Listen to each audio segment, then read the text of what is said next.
اس وقت عالمی سطح پر یہودی جمع عیسائی بریکٹ میں کر لیجیے اور امریکہ جمع یورپ یہ بریکٹ میں کر لیجیے.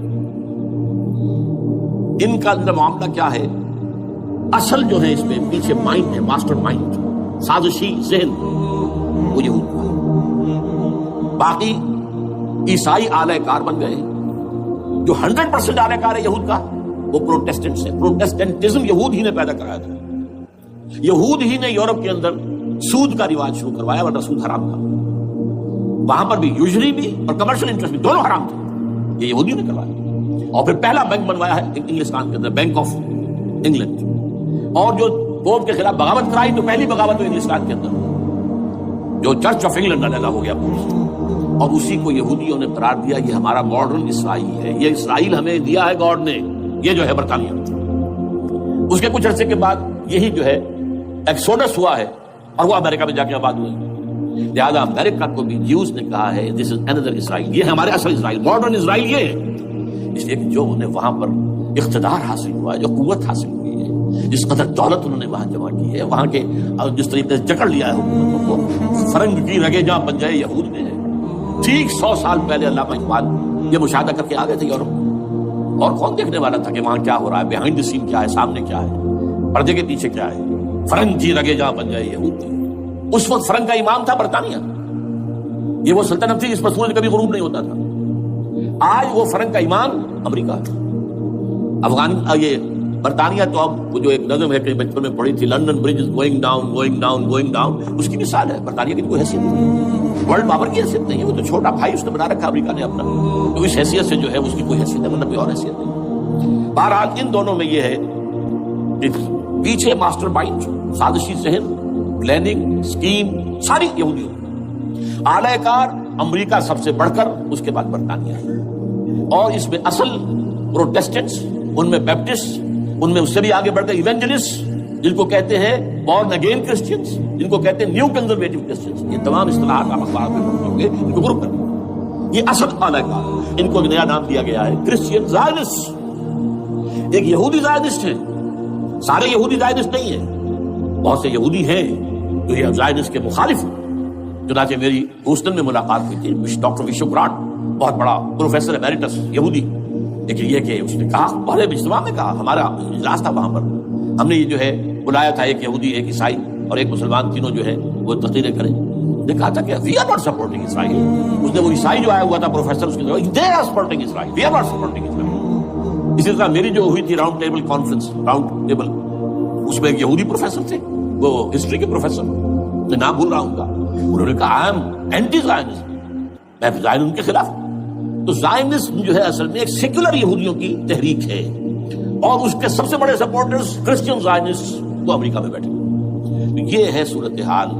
یہ جان لیجئے کیتھولکس جو ہیں یہ اتنے پرو یہودی نہیں ہیں. اب رفتہ رفتہ وہ بھی اس کے اندر آ کر شامل ہو گئے. یورپ جو ہے زیادہ کیتھولکس، رومن کیتھولکس.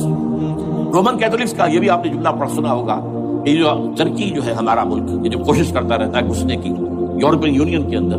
تو ایک دفعہ جان شراق نے کہا تھا، بڑا پیارا جملہ تھا، Why doesn't Turkey understand that we are a Christian club؟ یہ ہماری جو یونین ہے یورپین، یہ تو کرسچین کلب ہے، وہ مسلمان ہے. وہ کس وجہ سے آنا چاہتا ہے، کیوں تو داخل ہونا چاہتا ہے؟ Why doesn't Turkey understand that we are a Christian club؟ لیکن یہ ہے رومن کیتھولکس، اور ان کا میں بعد میں آپ کو بتاؤں گا. یہی آپ کو معلوم ہے کہ یورپ نے عام طور پر اسرائیل کا اتنا ساتھ نہیں دیا جتنا جو امریکہ دیتا رہا ہے. اور کسی درجے میں ان کے دلوں میں سافٹ کارنر جو ہے عرب فلسطینیوں کے لیے بھی رہا ہے. یہ معاملہ ایران کے بارے میں بھی رہا ہے. جس قدر اسٹرانگ ایکشن امریکہ لینا چاہتا ہے، یہ جو ہے اس کے ساتھ نہیں ہے. یہ دونوں کا فرق ہے، وہ میں اس کا ایک بنیاد بعد میں بتا دوں گا آپ کو. بہرحال ان کا ایک جو ایجنڈا ہے وہ دو، سمجھیے کہ دو اس کے نکات ہیں، دو رسیوں کے مانند یہ آپس میں بٹا ہوا ہے. پہلا، عالم اسلام کے مادی اور مالیاتی وسائل، خصوصاً تیل پر قبضہ. یہ ان کا دنیاوی اعتبار سے، دولت کے اعتبار سے، وسائل کے اعتبار سے اس وقت کا ایجنڈا ہے. ویسے تو اس سے اوپر وہ جاتے ہیں پوری دنیا پر، وہ تو بات کی بات ہے. لیکن ابھی نہ وہ روس کو چھیڑ رہے ہیں نہ چین کو چھیڑ رہے ہیں. چین تو ان کا سب سے بڑا جو ہے بزنس پارٹنر ہے، سب سے بڑا، اور چین کو رفتہ رفتہ وہ اپنی لائن پر لا رہے ہیں. اب تو صرف یہ کہ وہ ایک پارٹی گورنمنٹ وہاں رہ گئی ہے جو کہ کمیونزم کے دور کی یادگار ہے. باقی ان کی جو اکانومی ہے وہ تو آ چکی ہے اسی رخ کے اوپر جو یورپ کی ہے, مغرب کی ہے. نمبر 2 ایجنڈا کیا ہے؟ دنیا میں کہیں بھی اسلام کے بحیثیت ایک نظام زندگی ظاہر ہونے کا کوئی موقع نہیں دینا. We have to nip the evil in the bud at any cost. یہ ان کے ایجنڈے کا دوسرا بات ہے. یہ 2 ہے انٹرٹوائنڈ. جیسے آپ لڑیوں کو پٹ دے کر رسی بناتے ہیں, ایسے یہ 2 لڑیے ہیں.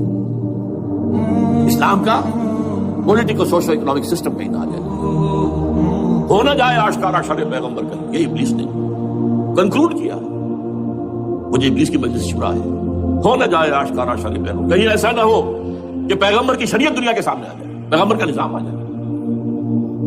الحذر, آئین پیغمبر سے 100 بار الحذر. حافظ ناموس زن, مرد آزما مرد آفری, یہ معاشرتی نظام ہو گیا. موت کا پیغام ہر نوع غلامی کے لیے, نہ کوئی فخور و خاکہ نہ کا دائر نشی, یہ سیاسی نظام آ گیا. اور کرتا ہے دولت کو ہر آلودگی سے پاک و صاف. نموں کو مال و دولت کا بناتا ہے امین. تم دولت کے امین و مالک نہیں ہو. اور اس سے بڑھ کر اور کیا فکر و عمل کا انقلاب. بادشاہوں کی نہیں, اللہ کی ہے یہ زمین. ان الارض للہ. یہ نظام کہیں نہ آ جائے. یہ ہے جس پہ کہ وہ خطرہ محسوس کر رہا تھا. اور اس کے بعد یہ کہتے ہیں یہ تو تھا عصر حاضر کے تقاضے, لیکن یہ کہ صورتحال کیا ہے؟ ہو نہ جائے آشکارا شر پیغمبر کہیں ہے. یہی یہ معاملہ اس طرح رکھو کہ خود مومن ہے محروم یقین. یہ غنیمت ہے کہ خود مومن ہے محروم یقین. ہمیں اگر کوئی سہارا ملتا ہے تو اس سے کہ مومنوں کو بھی, نام نہاد مسلمانوں کو بھی اپنے اس نظام پر یقین نہیں. وہ نماز پر یقین رکھتے ہیں, روزے پر رکھتے ہیں, زکوٰۃ کو بھی جو بھی اللہ تعالیٰ جس کو توفیق دیتا ہے, حج کرتے ہیں, عمرے کرتے ہیں, یہ ہے سب. لیکن یہ کہ یہ غنیمت ہے, چشم عالم سے رہے یہ پوشیدہ یہ آئین تو خون. وہ ابلیس کہتا ہے کہ یہ آئین چشم عالم سے پوشیدہ رہنا چاہیے. یہ غنیمت ہے کہ خود مومن ہے محروم یقین. ہمارے لیے جو ہے اگر کوئی سانس لینے کی جگہ ہے وہ یہ ہے, حوصلہ افزائی اگر ہے تو اس میں ہے کہ خود مومن محروم یقین, اس کے سامنے وہ راستہ ہے. اب لیجیے یہودیوں کے ایجنڈے کو میں تجزیہ کر رہا ہوں. سب سے پہلے World bank, IMF, globalisation, TRIPS, ان تمام ہتھ کنڈوں کے ذریعے عالمی مالیاتی استعمار جو بظاہر امریکہ کا ہوگا حقیقت یہود کا ہوگا. یہودیوں کے نزدیک پوری نوع انسانی حیوانوں کے مانند ہے. They are not human beings. They are goyams.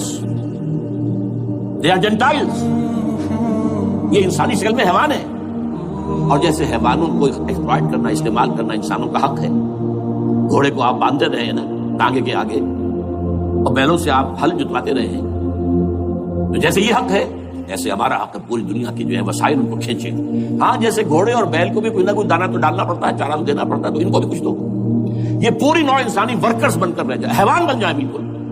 شہوت کے غلام بنا دو انہیں, اخلاقی اقدار کا بیڑا غرق کر دو, خاندانی نظام کو تہوبارہ کر دو. یہ باقاعدہ جو protocols of the elders of the Zion سب میں موجود ہے لکھا ہوا, جو 1897 میں انہوں نے پاس کیا اپنا پروگرام بیسل میں, سوئٹزرلینڈ کا ایک شہر ہے.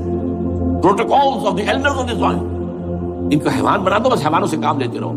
ہاں ان کی کمائی کا کچھ حصہ ان کے لیے چھوڑ دو, وہ بھی زندہ رہیں, وہ بھی آخر کام کیسے کریں گے. اور اصل جو ہے ملائی کھینچ دو اپنے اس نظام کے ذریعے سے. World bank, IMF, stock exchange, TRIPS, globalisation, اس کے ذریعے سے عالمی مالیاتی استعمار. نمبر 2 ایک ہے ان کا ایجنڈا, یہ تو عالمی ہے. دوسرا ایجنڈا کیا ہے؟ وہ لوکل ہے. وہ کیا ہے؟ گریٹر اسرائیل کا قیام, جس میں مصر کا سارا زرخیز علاقہ شامل ہوگا, جو ڈیلٹا کا علاقہ کہلاتا ہے اس کا, جہاں کے اس وقت کے بادشاہ نے, حضرت یوسف علیہ السلام کے زمانے کے بادشاہ نے, وہ فرعونہ کے خاندان میں سے نہیں تھا, وہ عرب تھا. عربوں ہی سے کسی وقت کوئی قوم آئی تھی جو کہ مصر پر قابض ہو گئی تھی. اس نے حضرت یوسف کے خاندان کو لا کے وہاں آباد کیا. بہترین جشن کا علاقہ کہلاتا ہے, بہترین. وہ کہتے ہیں ہمارا ہے, ہم رہے وہاں پر کئی 100 برس تک رہے. عراق ہمارا ہے, وہاں ہمیں قید میں رکھا گیا, نبوکدنضر لے گیا تھا. عرب کا شمالی حصہ جو ہمارا ہے, وہاں خیبر میں یہودی قلعے تھے, اور وہاں مدینے کے اندر جو ہے 3 قبیلے یہودی تھے جنہیں محمد نے صلی اللہ علیہ وسلم نے وہاں سے نکال کیا تھا. یہ جارڈن وارڈن, یہ ترکی کا بھی کچھ حصہ ہمارا ہے. باقی پورا لبنان اور پورا فلسطین، یہ سب اس کے اوپر بنے گا ایک greater Israel. This is there local agenda. اور اس کے لیے ضروری ہے ایک بہت بڑی جنگ. ایسے آسانی سے نہیں ہو جائے گا. آرمگیڈون، جس کو حضور نے فرمایا الملحمۃ العظمیٰ، الملحمۃ الکبریٰ، بہت بڑی جنگ، جس کی خوفناکی اور تباہناکی کا اندازہ اس سے کیجیے. حضور فرماتے ہیں کہ اگر ایک باپ کے 100 بیٹے یا ایک دادا کے 100 پوتے ہوں گے تو ان میں سے 99 ختم ہو جائیں گے، ایک بچے گا. اور ایک جگہ فرماتے ہیں اتنی اموات ہوں گی، اتنی لاشیں ہوں گی کہ ایک نفاست پسند پرندہ جو ہے، جو گندگی پہ نہیں اترنا چاہتا. ایک تو ہے یہ کوے، چیلیں، گدھ، وہ تو گندگی کی تلاش میں مردار کھانے کے لیے، وہ تو لاشوں کو نوچ رہے ہوں گے. وہ پرندہ جو ہے نفاست پسند پرندہ، وہ نہیں اتر سکے گا. اڑتا اڑتا چلا جائے گا لیکن لاشوں کا سلسلہ ختم نہیں ہوگا، یہاں تک کہ تھک ہار کر لاشوں پر گر جائے گا. یہ دور نہیں ہے. اس لیے کہ اس پر متفق ہیں یہودی بھی اور عیسائی. پروٹسٹنٹس عیسائی اس کے اوپر پوری طرح متفق ہیں. آرمگیڈون، جسے آپ تھرڈ ورلڈ وار کہہ لیں، الملحمۃ العظمیٰ کہہ لیں، الملحمۃ الکبریٰ کہہ لیں، حضور کے الفاظ میں یہ آئے گی. اس کے نتیجے میں گریٹ اسرائیل بنے گا.